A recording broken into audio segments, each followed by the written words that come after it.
What is going on? Welcome to Jiu-Jitsu Outlet.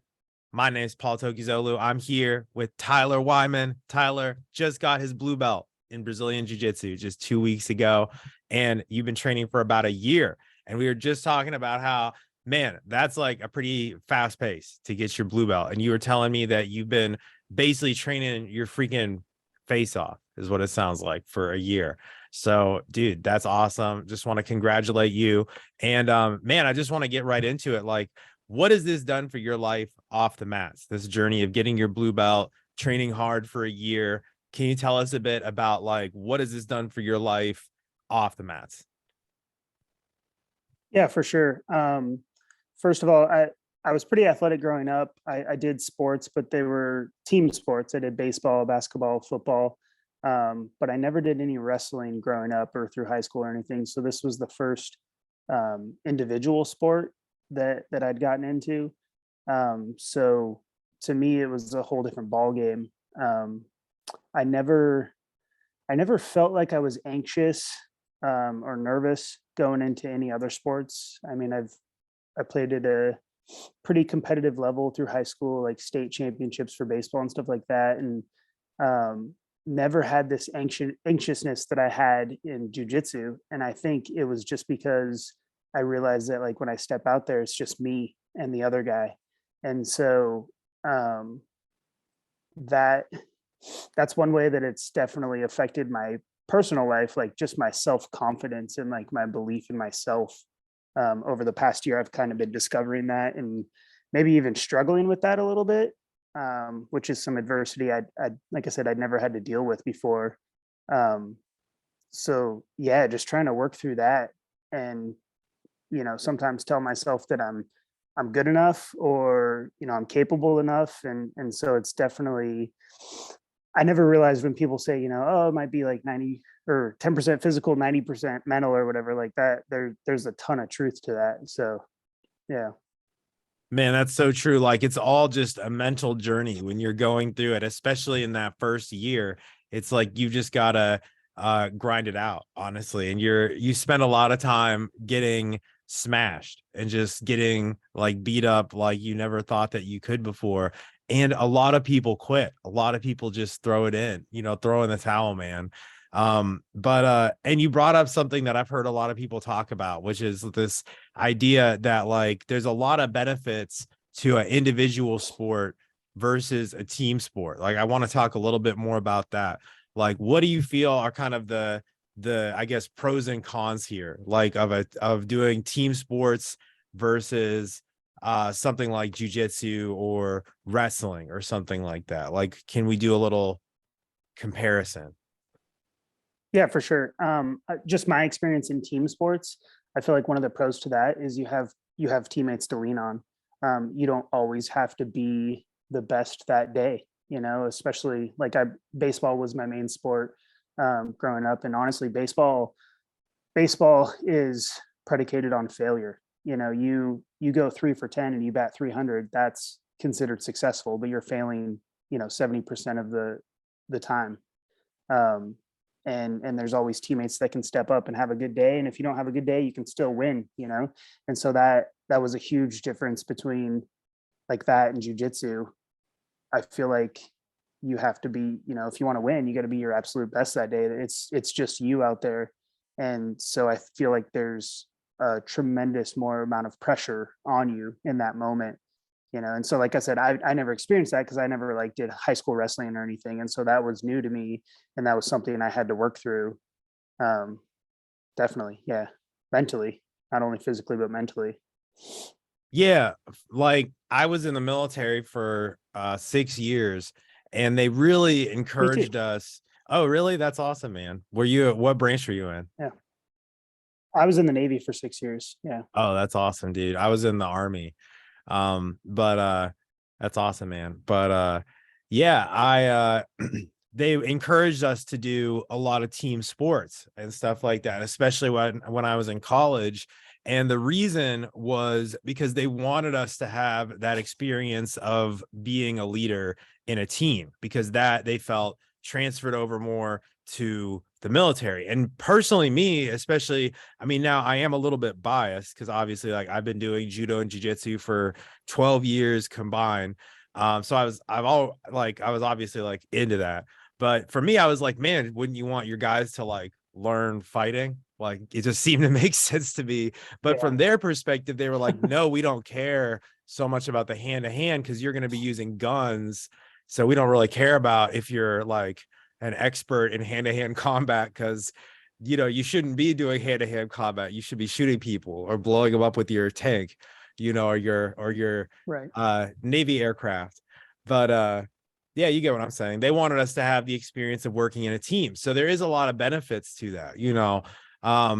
But dude, me personally, I feel like the confidence that you get from stuff like jiu-jitsu or wrestling, it just supersedes that. Like it just makes it's such an important thing that people don't get if they're doing that team sport.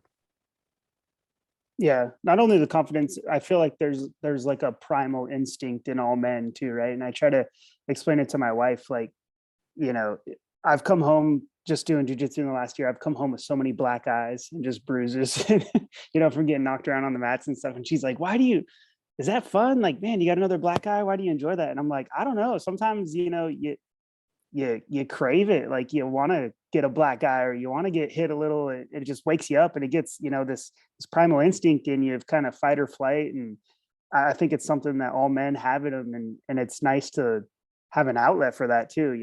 Like I have some of the best teammates, that I feel like they're great teammates. Like, and I know probably every person says that about their own gym or whatever, but like, it's fun to go in there and get competitive and knocked around a little bit, but that at the end, you're buddies, and it's fun.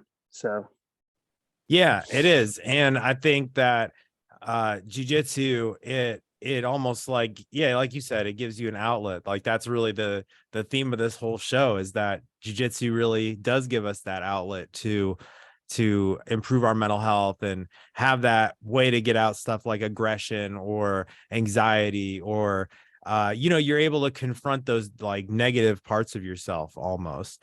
And one of the things about jiu-jitsu that I think is really interesting is that it encourages negative behaviors like being sneaky or something like that. Like if you're the sneaky guy in the gym, people will be like, oh man, watch out for Tyler. He's getting real sneaky. Like in most scenarios, that would be like a bad thing. You wouldn't want to be known as like the sneaky guy. But in the training hall, it's like, oh man, like Tyler, you're getting real sneaky. You're like, oh man, that's that's awesome. Like, thank you. It's like a compliment. That's a compliment. Yeah. It's like even the way we talk in the gym, it's like, man, so-and-so is getting to be a real problem. It's like that's a compliment. Yeah. And that's something I've like tried to balance too, is going in there. Like some weeks you feel like you're just having a great week and you're smashing everybody, but then the next week you're getting smashed, and that the ebbs and flows of that, like the roller coaster is something that I had to learn how to deal with. Like we'd have some wrestlers come in and I feel like I'm like, oh yeah, I've been doing jujitsu for a couple months. I know some technical stuff. They're a wrestler, but then they just kick my butt. And it's so frustrating, but then, it's so humbling too. And that's what I love about it is you can like be competitive, but there's also this humble aspect to it to where you're like trying to learn from everybody and help each other out. And I feel like, honestly, in my opinion, humbleness is kind of like lost in like, especially like professional sports nowadays. You kind of see a lot of showboating and a lot of me, and and so like jujitsu and like the humble aspect of it, and just the respect aspect of it, I really enjoy too. Yeah, for me, that's huge. Like I started off in judo, and one of the things with judo is very little, pretty much zero shit talk or anything like that. And then I came over to being a fan of MMA, and they were like trash talking each other. I was like, man, I don't know about this. And I've warmed up to it a little bit, and I get it that they're just trying to make money, and I know it's its own thing, but what I'm getting at is like, it's very, for me at least, like that's not at all how I am. Like it's supposed to be about, being a good sport, being a good training partner and taking care of each other. And like, yeah, we might compete and like go hard against each other, but I'm not going to like I'm not gonna like say you're shitty or anything. Like, it's Yeah. all about respecting your opponent. Just like, I mean, I think that at the fundamental core of it, that's what sports is supposed to be all about. It's supposed to be like a healthy way to get out aggression between different groups, between different nations, really. Like, that's really what it could be. That's what the Olympics is supposed to be. It's supposed to be a way for everyone to get together and compete against each other, but like be friendly, and stuff like that. But Right. man, I just want to get into something else. What do you feel this has done for your mental health over the past year that you've been training? Like, can you take us through the journey? Like, where were you at mentally before you started training? And can you compare that with where you are today? Yeah. So I would say like even before my jujitsu journey, like mentally, I was in a pretty good state. I'm pretty successful in life. I have a beautiful wife and a son and another girl, like a little girl on the way. And um, I've built a good life for myself. And I faced a lot of adversity as a child. That my mom passed away, my stepdad passed away. I had a lot of death early at a young age, so I feel like I've had to become resilient at a pretty young age and overcome adversity. So I feel like mentally I was pretty strong. But I would say one thing that I did lack was um, kind of being pushed physically and mentally, um, as far as I have been in jujitsu. And it's crazy to say, like, I would say probably the two toughest times, like physically, I've ever been pushed was when I was in the military. I would say probably in boot camp when we did like our final testing, or even some of my deployments in the Navy. But and then it sounds funny, but the second time was like when I tested for my blue belt. Like physically, I and mentally, like it pushed me to a level that I honestly didn't even know I was capable of. Um, my coach just put me, through the Shark Tank, they call it, and just one opponent after another, and I honestly, I would have never thought I could have overcome that. I would have never thought that I could have been successful in that.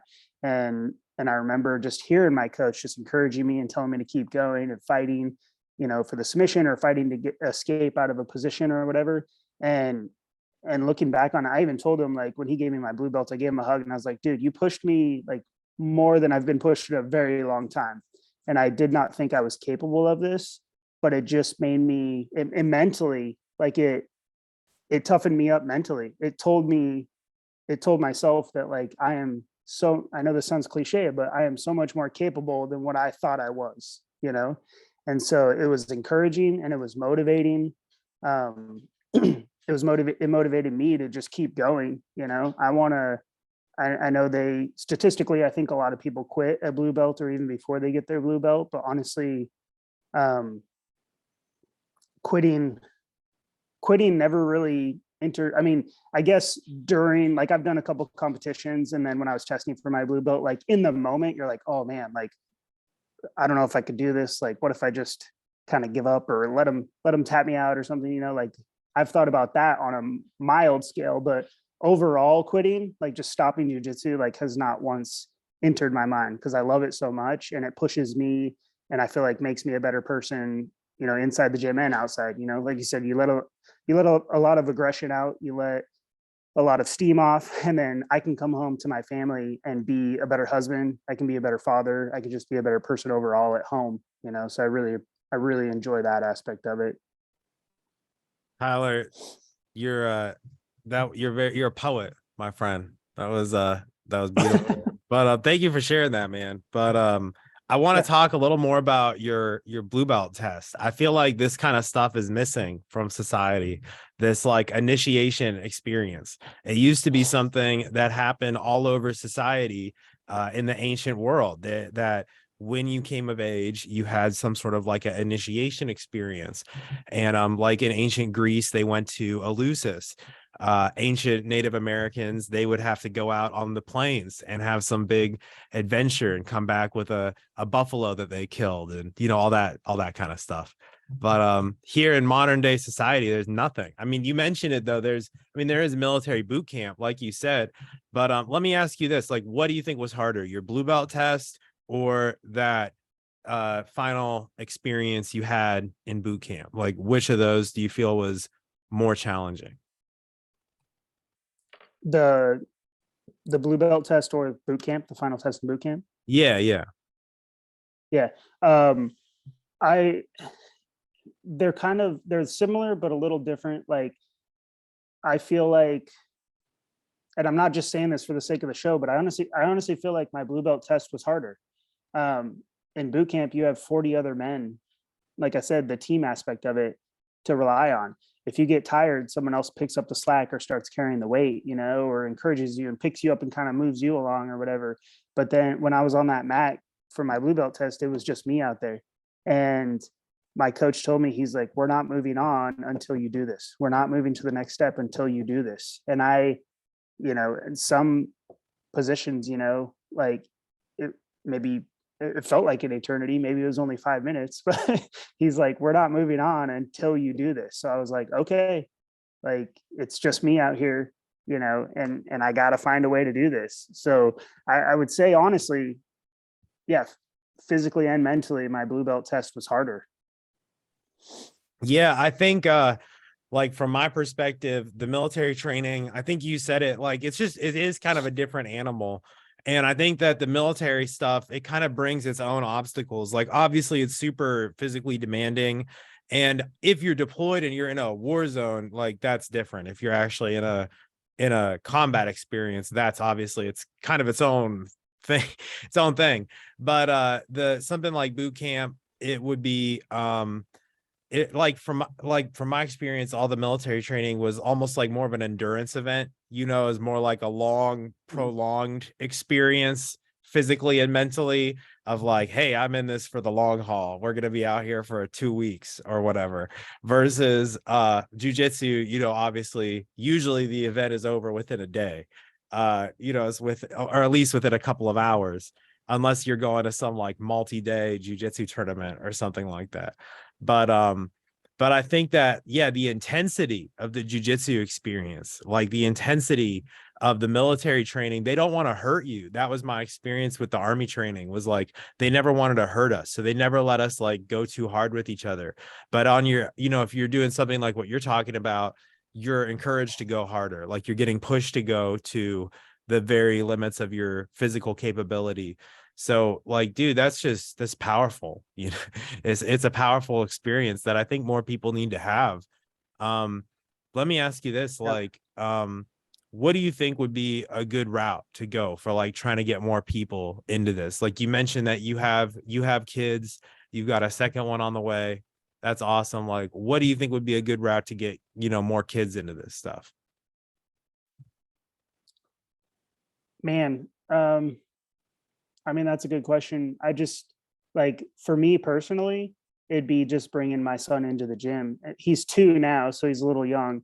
But as soon as he gets old enough and he gets that self control and can listen, like you better believe I'm going to be bringing him into the gym. And I think just being around it, like I think you kind of see it with anything. You see, like if you see like famous athletes, you see their kids, they like grow up around it, they're surrounded by it, they're immersed in it, and they tend to gravitate towards that or even pick it up. And you see a lot of father son combos, in professional sports where their sons are ended up playing in the league or whatever. And so it's like I love baseball. Like I said, personally, I played baseball growing up and I still love baseball now. And my son, he's 2, like he'll sit there and watch the game with me, and now he's hitting off a tee and he's good at it. So I think it's just immersing him in it, um trying to bring him to the gym when you can.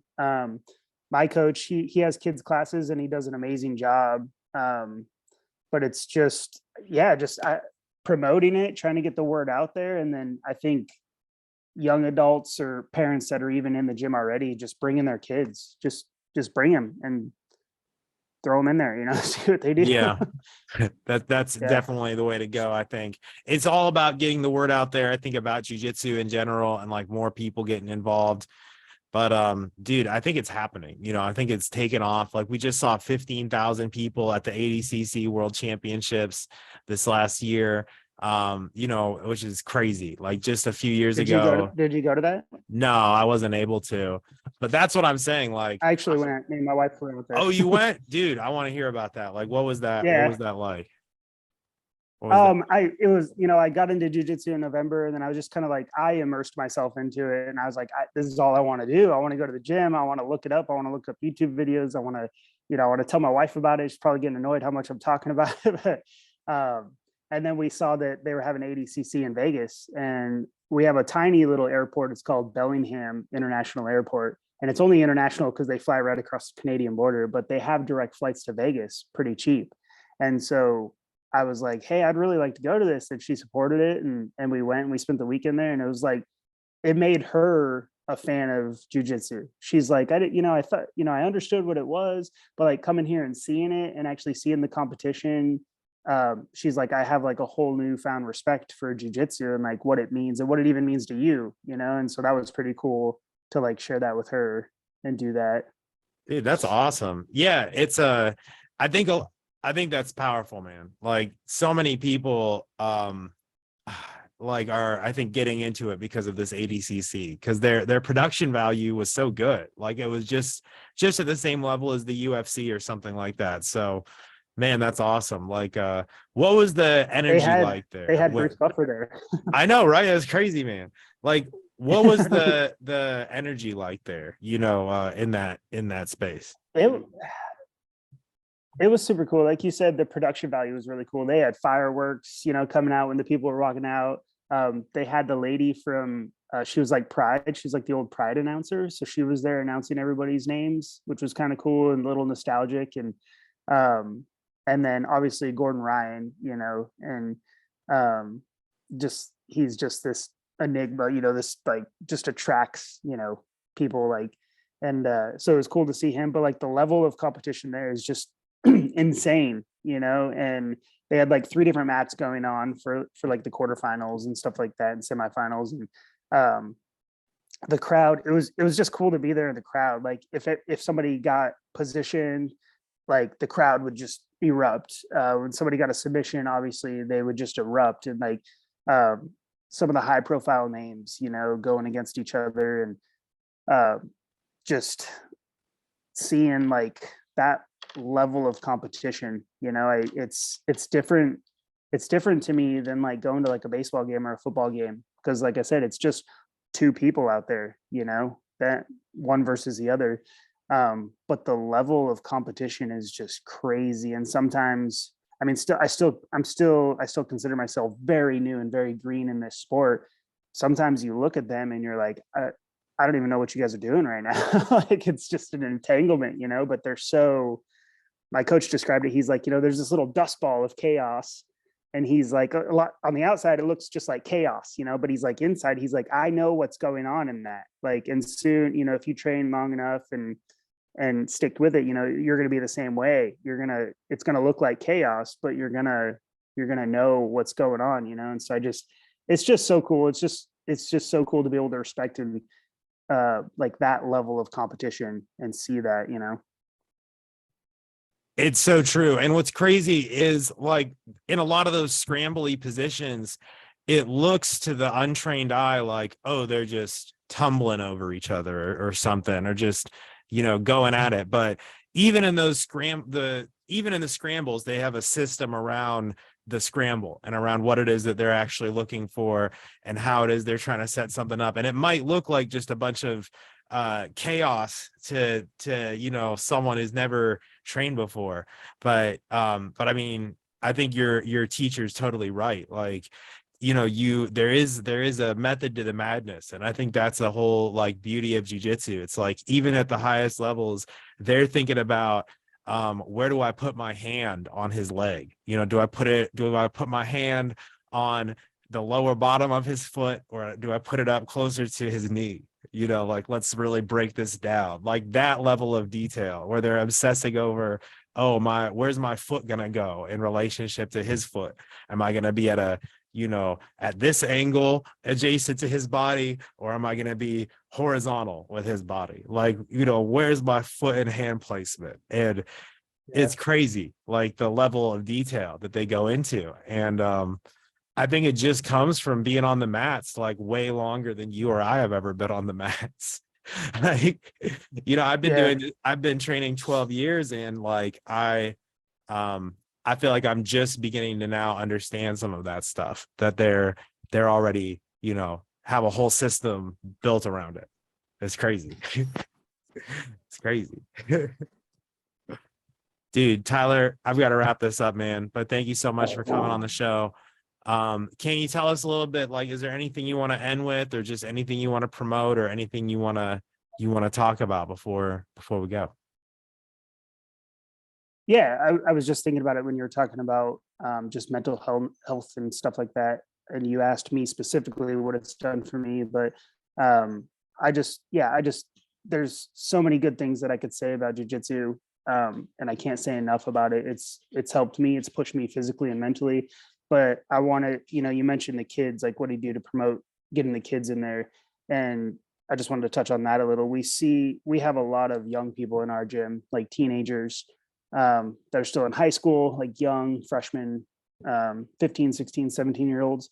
And just in the year that I've been at my gym, I've seen what it's done for their self-esteem. I've seen some of these kids come in and they're kind of shy and they got their head down, and you'll say hi to them. They'll be like, oh, hi, and now they're like out there kicking butt, and it's cool to see. And it makes me happy, like seeing these kids build self-esteem. So I just want to end on that, and say that like it's self-esteem is a huge, it's very important for kids, and it's very important to encourage self-esteem and self-worth. And I think jujitsu does that, and I see it happening, and I'm just super thankful for it. And I'm happy to be a part of that.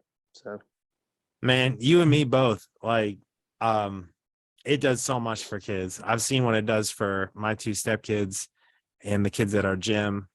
It does a lot. It's the best, man. It's like a medicine for the soul. yeah, for sure. Tyler, thank you, man. And where do you train at? If anyone's local to you and they wanna come train with you guys. Yeah, like I said, I live in a small town called Cedar Woolley, and I train out of a gym called Livewire MMA. Awesome. Well, hey, if you happen to live local to that area, by some chance of fate, you are in that small town, you better go train at this academy. So I'm gonna put the link down below. And Tyler, thank you so much for coming on the show, man. I appreciate you. Yeah, thank you for having me. Appreciate it. Yeah, anytime.